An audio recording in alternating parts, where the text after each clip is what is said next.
on making some iron leads as part of a sculptural handrail that I'm making for Norton's Hospital's new cancer center that will open this summer. This rail will bring you from the cancer center into their healing garden. I've been heating it up to almost 3,000 degrees in my waste vegetable oil forge, and I take 3/4 inch to 1 inch stock and hammer it into a leaf-like shape. By putting on compound curve, it gives it a very natural look to it. This is the handrail over here in progress, and you can see it's highly textured. A lot of it is actually pipe, so that it's not quite as heavy as it looks. And then we have these leaves and vines that will allow people to both visually and tactilely feel the piece, as well as be able to support themselves while they're walking up the steps. Working on a number of projects. What we're showing blood work here is just starting some branding irons for a new restaurant that is opening up. We're also working on a cross and a bench for a memorial.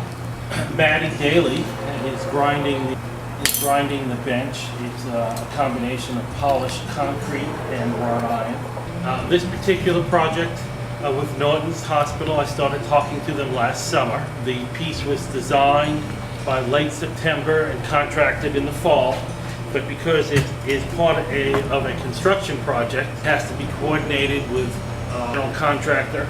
So it's done in such a way that it will be, I've started working on it, and I'll have 8 weeks from to when I need to have it completed and installed, and that'll just be days before the opening of the facility.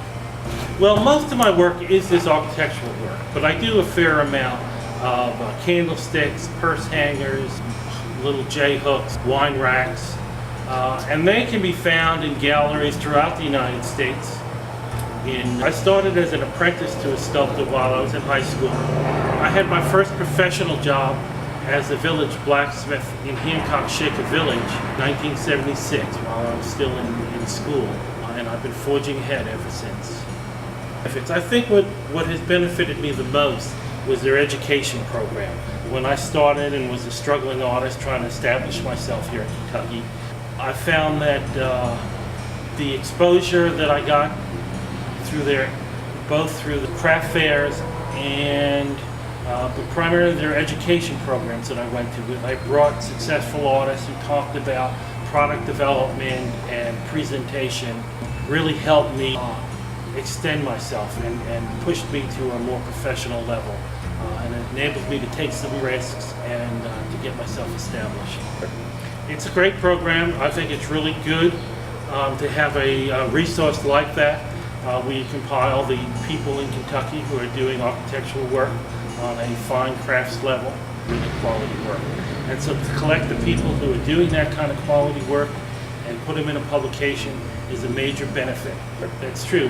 We have about 40 Kentucky artists represented in the gallery. We have about 100 American craftspeople in all. And we're actually looking to focus more on Kentucky arts and crafts in the gallery and make that a real focus of the gallery. You want to give me a tour? Oh, I'd be delighted.